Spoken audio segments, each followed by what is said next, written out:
Immortal and Martial Dual Cultivation, episode 45. Untuk melihat video selengkapnya, sahabat bisa kunjungi playlist yang telah Sabta Novel sediakan. Yuk mari, kita berimajinasi bersama dan masuk ke alur ceritanya.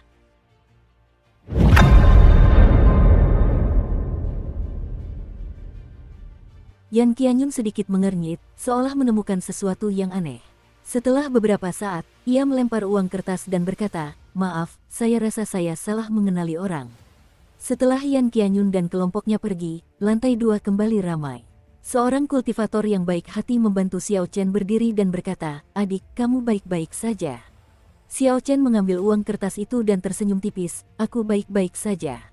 Meskipun dipukul tanpa alasan, masih cukup bagus untuk mengambil uang kertas seharga 1000 perak. Di lantai 3, di depan jendela tersembunyi, Yan Qianyun memperhatikan Xiao Chen bangkit. Ia berkata dengan nada ragu, "Mungkinkah aku salah lihat? Namun, aku yakin dengan mata itu." Ia mengamati cukup lama, tetapi akhirnya tidak menemukan kesalahan apapun. Ia menggelengkan kepala, ia merasa ada sesuatu yang terlewat. Ia berkata kepada orang di sebelahnya, "Ada yang salah dengan orang itu tadi. Kalian ikuti dia dan periksa. Aku masih ada urusan dengan Tuan Muda Leng." Xiao Chen telah mengamati Yan Qianyun dengan indera spiritualnya. Saat itu, ia menarik kembali indera spiritualnya.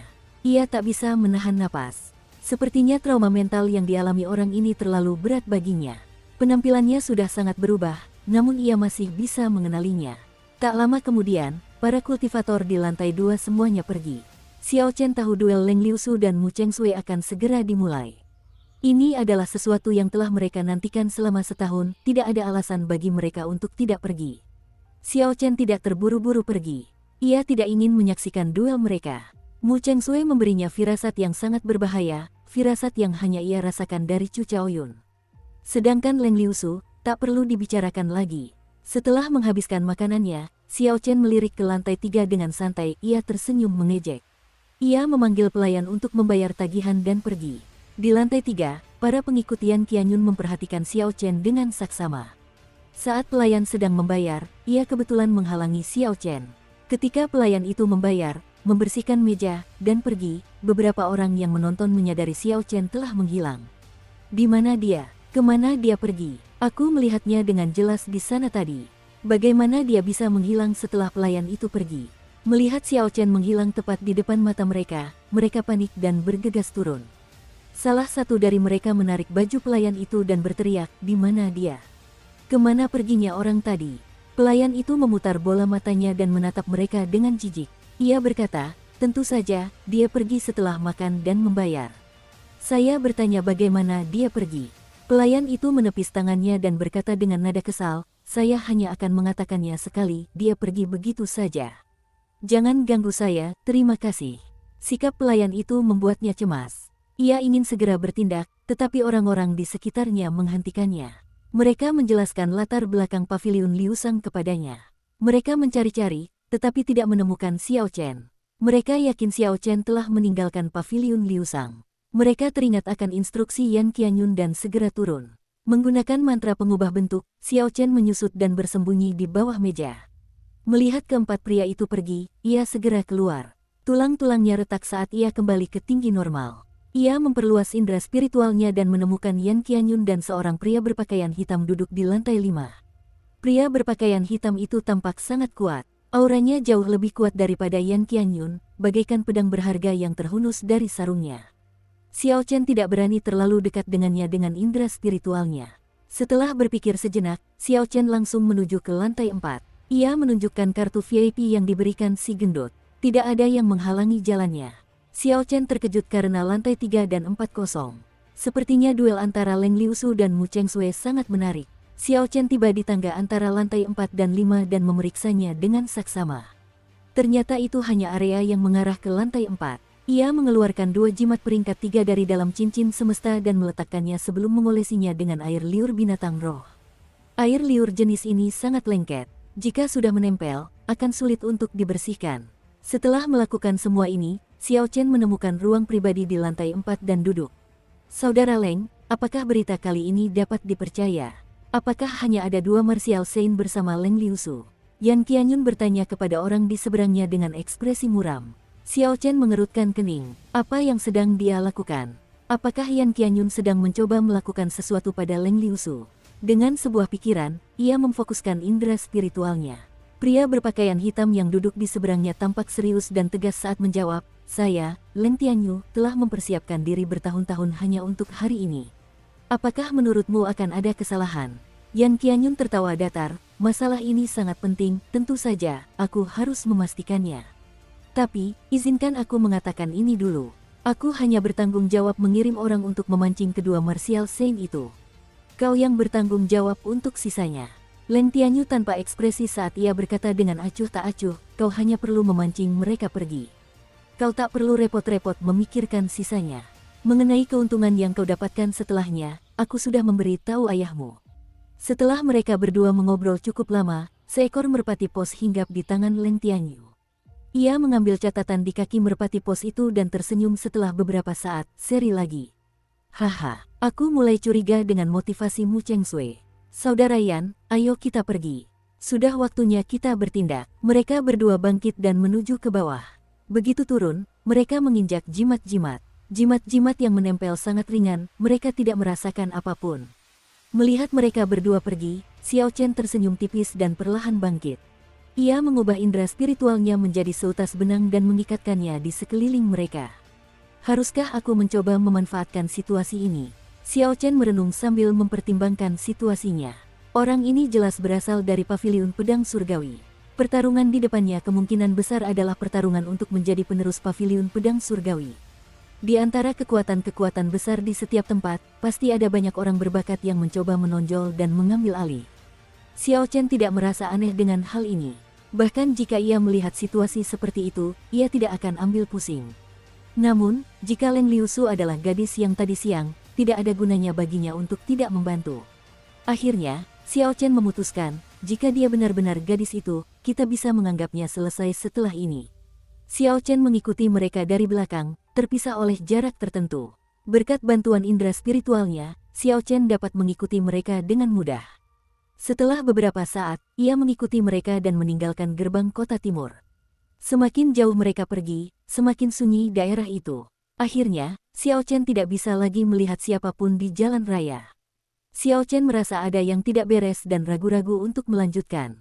Setelah berjalan beberapa langkah lagi, ia menemukan Leng Tianyu dan Yan Qianyun menunggu di sana sambil tersenyum padanya. Leng Tianyu perlahan berjalan mendekat tanpa ekspresi di wajahnya. Ia bertanya dengan dingin, "Siapa yang mengirimmu?" Yan Qianyun berdiri di samping dan tersenyum, "Saudara Leng, serahkan orang ini padaku. Dia sedang mengejarku. Ambil saja tokennya dan beritahu mereka." Leng Tianyu melirik Xiao Chen. Ia melihat Xiao Chen hanya seorang master bela diri kelas superior, dan ia pun merasa lega. Dengan kultivasi Yan Qianyun sebagai Grandmaster bela diri kelas medial, ia seharusnya bisa membunuh orang ini dengan mudah. Selesaikan ini dengan cepat dan kumpulkan sesegera mungkin. Setelah Leng Tianyu pergi, Yan Qianyun perlahan berjalan menghampiri Xiao Chen. Ia tersenyum dingin, "Xiao Chen, aku tidak menyangka akan melihatmu di sana. Aku sudah lama menantikan hari ini. Bagaimana kau ingin mati?" Xiao Chen bergumam sejenak sebelum berkata, "Aku punya pertanyaan, bagaimana kau mengenaliku? Kurasa aku bersembunyi dengan sangat baik, bagaimana kau menemukanku?" Yan Qianyun tertawa dan menjawab, "Aku tidak akan pernah melupakan tatapanmu hari itu. Kurasa aku harus memberimu pencerahan sebelum kau mati. Leng Tianyu punya harta karun rahasia. Saat kau meninggalkan paviliun Liusang, dia menemukanmu." Xiao Chen mengangguk, "Jadi itu alasannya. Aku penasaran harta rahasia macam apa itu, sampai bisa mendeteksiku dari jarak sejauh ini. Namun, itu sudah tidak penting lagi." Xiao Chen berkata pelan kepada Yan Qianyun, "Terima kasih atas penjelasanmu. Kau boleh mati sekarang." Yan Qianyun mendengus dingin dan merasa lucu. Ia berkata, "Kau pikir kau cocok denganku? Aku." Ledakan. Sebelum selesai berbicara, Xiao Chen membuat segel tangan, dan jimat awan api tingkat 3 yang tertancap di kaki Yan Qianyun meledak dengan keras. Api, disertai gelombang kejut yang bergejolak, menyebar. Kekuatan dahsyat itu menghempaskan Yan Qianyun ke angkasa. Jimat ofensif peringkat 3 setara dengan serangan penuh seorang martial Grandmaster puncak. Yan Qianyun terkejut, dan ia langsung kehilangan semua kemampuan bertarungnya. Menghunus pedang, Xiao Chen melompat tinggi ke udara. Pedangnya berkilat, dan kepala Yan Qianyun terpisah dari tubuhnya yang terbakar abis. Kepala itu jatuh ke tanah dengan bunyi gedebuk. Xiao Chen mendarat dengan kokoh di tanah. Ia menatap tubuh Yan Qianyun tanpa ekspresi. Ia melepas cincin spasialnya dan mengeluarkan semua isinya. Puluhan batu roh kelas rendah, beberapa pil obat, dan setumpuk uang kertas jatuh ke tanah. Xiao Chen juga melihat sebuah buku kuning tua, teknik bela diri warisan, tangan perebut naga. Teknik bela diri yang disebut warisan adalah sesuatu yang hanya bisa dipelajari oleh mereka yang mewarisi jiwa bela diri tertentu. Namun, Xiao Chen memiliki formula pengubah karakter asal sage pertempuran dan mampu menirunya. Ia mengamatinya sekilas dan memasukkannya ke dalam cincin semesta. Xiao Chen memejamkan mata dan merasakan jimat itu tertancap di bawah kaki Leng Tianyu. Jimat itu berisi sebagian darah esensi Xiao Chen. Bahkan dari jarak ribuan kilometer, ia bisa merasakannya dengan jelas. Sebuah titik kuning samar muncul di benak Xiao Chen. Xiao Chen membuka matanya, lalu memanggil kapal perang perak itu. Ia melompat ke atasnya, dan kapal itu berubah menjadi kilatan cahaya perak. Tak lama kemudian, Xiao Chen bergegas menghampiri Leng Tianyu. Karena khawatir dengan harta karun rahasianya, Xiao Chen bersembunyi di balik awan di atas, mengamati situasi di tanah. Leng Tianyu mengenakan topeng hitam, berdiri diam. Di depannya, ada 4 Grandmaster bela diri yang mengenakan topeng hitam serupa, mengelilingi Leng Liusu. Saat berada di awan, Xiao Chen menggunakan indera spiritualnya untuk mengamati pertarungan tersebut. Setelah mengamati penampilan gadis itu dengan saksama, ia dapat memastikan bahwa orang yang dikepung itu adalah orang yang sama dengan yang ditemuinya di kolam air. Ini sepertinya tidak cukup untuk membunuh seorang martial Grandmaster puncak dengan warisan martial spirit. Xiao Chen berdiri di haluan dan berkata dengan ragu, setidaknya perlu 2 martial saint untuk memastikan keberhasilan. Dukung terus channel YouTube Sabta Novel. Perlahan, Xiao Chen menyadari trik di baliknya. Keempat Grandmaster bela diri ini menggunakan teknik bela diri gabungan. Setiap gerakan mereka saling terhubung. Terlebih lagi, mereka telah berlatih bersama sejak lama dan dapat bekerja sama dengan sangat baik. Pedang-pedang berkilat, dan gelombang energi beterbangan. Terdengar teriakan keras dari pertarungan itu. Pedang ramping Leng Liusu melepaskan cahaya pedang yang mengerikan. Angin bertiup kencang, dan debu beterbangan. Di ujungnya, terbentuklah retakan di tanah. Retakan itu tampaknya mengandung dao, yang terpancar dengan kekuatan seorang bijak. Leng Liusu berkelok-kelok ke kiri dan ke kanan di antara keempat orang itu, terus-menerus menggunakan teknik karakter lengket. Namun, ia tidak berhasil keluar dari kepungan. Namun, tidak ada tanda-tanda panik di wajahnya. Ia kembali memancarkan cahaya pedang dengan pedangnya dan menangkis serangan gabungan dari 4 martial Grandmaster sambil menatap Leng Tianyu. Wajah cantiknya menunjukkan ekspresi dingin saat ia berkata dengan suara rendah, Leng Tianyu, kau benar-benar ingin membunuhku sebegitunya. Apa posisi penerus begitu menarik bagimu? Setelah semua yang telah kau lakukan, apakah kau tidak takut ayahmu akan menghukummu setelah dia mengetahuinya? Mustahil untuk melihat ekspresi Leng Tianyu di balik topeng itu. Ia tidak menjawab pertanyaan Leng Liusu. Ia berkata dengan acuh tak acuh, kalian semua sampah. Bahkan setelah menggunakan teknik bela diri gabungan yang bisa dengan mudah mengalahkan seorang martial saint, kalian masih belum bisa mengalahkannya, meskipun sudah setengah jam berlalu. Setelah keempat orang itu mendengar teguran Leng Tianyu, mereka tak kuasa menahan diri untuk meningkatkan kekuatan yang mereka gunakan. Leng Liusu menerima serangan yang bahkan lebih kuat. Tangisan Phoenix, raungan naga, raungan harimau, kura-kura hitam. Setelah mereka berempat melihat pertarungan makin berlarut-larut, mereka pun sepakat mengambil keputusan dan melompat sambil berteriak. Ini adalah jurus terkuat dari gabungan teknik bela diri. 4 sosok muncul di senjata mereka, Phoenix ilahi, naga biru, harimau putih, dan kura-kura hitam. Binatang suci kuno ini muncul di dalam formasi seolah-olah mereka hidup. 4 binatang digabungkan menjadi satu. Semua binatang suci berteriak, dan kekuatan mereka bersatu. Rasanya seperti mereka tak bisa bernapas, udara terasa membeku di bawah kekuatan ini. Xiao Chen merasa sedikit terkejut saat berdiri di haluan, mengamati pemandangan dengan saksama. Akhirnya, ia menemukan bahwa roh bela diri keempat orang itu mengandung jejak garis keturunan binatang suci. Meskipun mereka sangat kuat saat dilepaskan sendirian, akan lebih mengerikan lagi saat mereka dilepaskan bersama-sama. Entah dari mana Leng Tianyu menemukan keempat orang ini. Melihat cara mereka bekerja sama, seharusnya mereka sudah berlatih bersama sejak muda. Leng Liusu sedikit mengernyit. Gaun merahnya berkibar liar tertiup angin. Sambil mengamati teknik 4 binatang bersatu di langit, ia tidak menunjukkan rasa takut sedikit pun. Angin bertiup kencang, dan rambut hitamnya yang halus berkibar tertiup angin. Gaun panjangnya berkibar dan bergoyang bagai ombak. Semua ini, dipadukan dengan wajahnya yang murni dan sosoknya yang sempurna, membuatnya tampak seperti Dewi Perang kuno saat ia berdiri tegak. Jiwa yang membara, amarah sang bijak, tarian api. Leng Liusu memegang golok di tangan kanannya dan perlahan mengiris telapak tangan kirinya. Darah merah segar mengalir di sepanjang bilah golok dan menetes ke tanah. Darah itu tampaknya telah memanfaatkan celah yang berisi dao sang bijak untuk memanggil sang bijak kuno dalam senjata suci. Itu memang senjata yang digunakan para sage. Sungguh ki kebenaran yang kuat, kata Xiao Chen, yang berada di dalam awan, dengan takjub. Ledakan, api membubung ke langit dari celah di tanah. Terdengar raungan marah dari api merah itu. Seolah-olah api itu telah melampaui ruang dan waktu, berasal dari puluhan ribu tahun yang lalu. Leng Liusu berdiri di tengah kobaran api. Cahaya api yang berkelap-kelip menyinari wajahnya yang memerah. Ia melompat tinggi ke udara, pedangnya membawa api yang tak terbatas.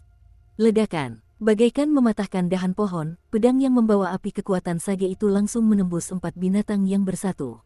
Phoenix ilahi hancur berkeping-keping, kura-kura hitam melarikan diri, naga biru terbelah dua, dan harimau putih terbakar menjadi abu.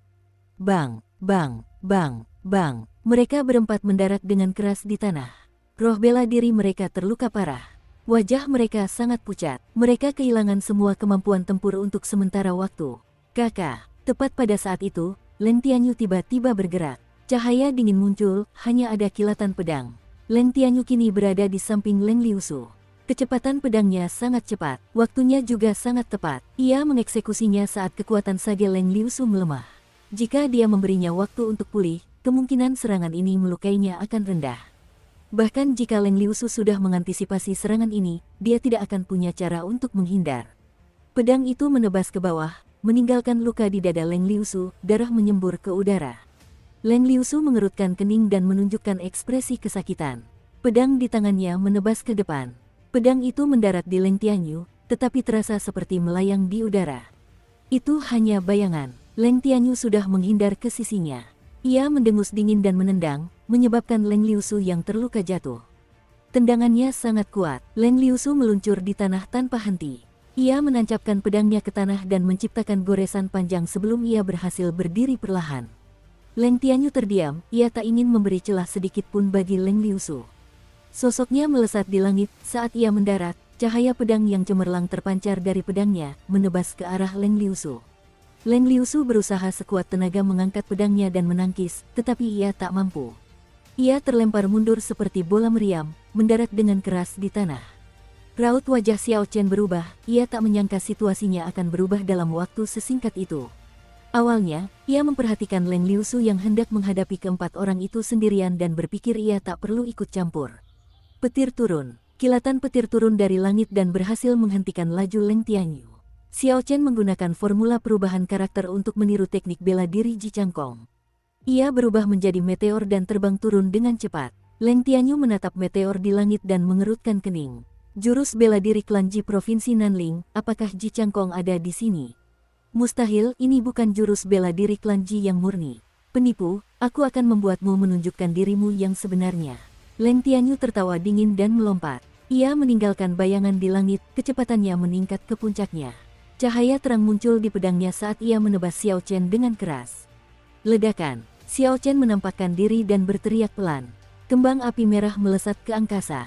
Sebelum Leng Tianyu sempat menyadari apa yang sedang terjadi, ia telah terhantam, merobek dagingnya. Tubuhnya terlempar tinggi ke angkasa oleh gelombang kejut. Guntur ungu api sejati, tembak. Melihat Leng Tianyu di langit, Xiao Chen merasa tidak menerima kerusakan fatal apapun dari ledakan jimat peledak tingkat 3.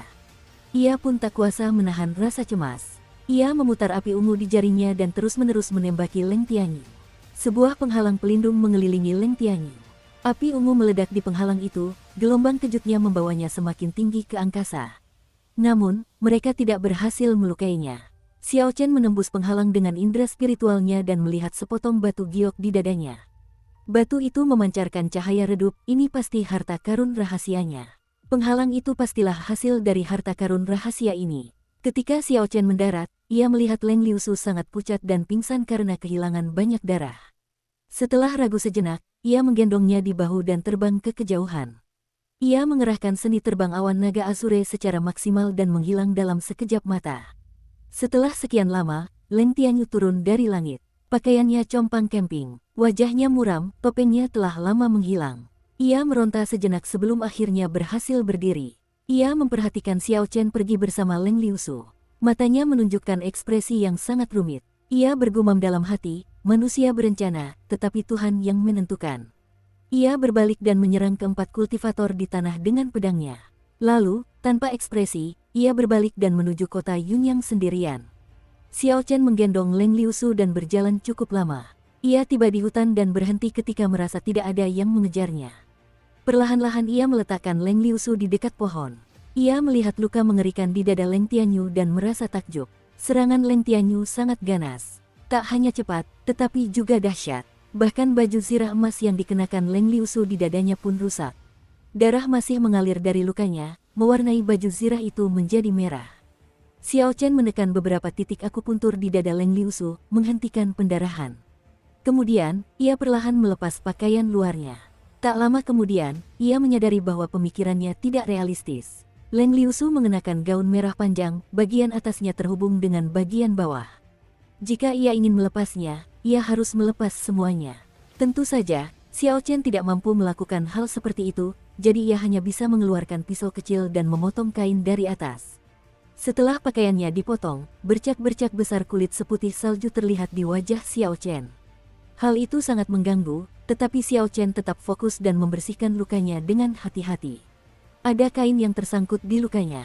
Ketika Xiao Chen perlahan menariknya keluar, Leng Liusu yang tak sadarkan diri mengerang kesakitan. Xiao Chen pun tak kuasa menahan diri untuk bersikap lebih lembut. Setelah membersihkan lukanya, Xiao Chen mengeluarkan pil pengisi darah dan menghancurkannya. Perlahan-lahan ia mengoleskan bubuk itu ke luka, lalu mengambil pil pengisi darah lainnya dan memasukkannya ke dalam mulut Xiao Chen. Setelah melakukan semua ini, Xiao Chen perlahan merasa lega. Untungnya, hatinya tidak terluka. Namun, lukanya cukup dalam, dengan kekuatan obat pil pengisi darah, seharusnya tidak akan ada terlalu banyak masalah. Ia mengeluarkan satu set pakaian bersih dari cincin semesta dan menyelimutinya. Wajah pucatnya tampak sangat lembut saat itu. Tiba-tiba, Xiao Chen merasa pemandangan ini sangat familiar. Ia langsung teringat saat-saat di hutan suram. Ia juga pernah bertemu Putri Ying Yue dalam situasi seperti itu. Sekuat apapun seorang wanita, ia tetap memiliki sisi lembut. Ia mengeluarkan sebotol pil pengembalian ki dan sebotol pil pengisian darah. Kemudian, ia menulis catatan yang menjelaskan dan memperkenalkan pil obat tersebut.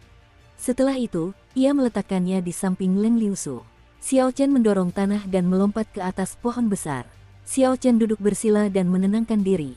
Ia memasuki kondisi kultivasi dan melepaskan auranya sepenuhnya, mencegah binatang buas di dekatnya mendekat. Waktu berlalu, dan malam pun tiba. Meskipun Xiao Chen sedang mendalami kultivasinya, ia menyimpan seuntai sens spiritual Leng Liusu, memantau kondisinya setiap saat. "Ayah, jangan pergi."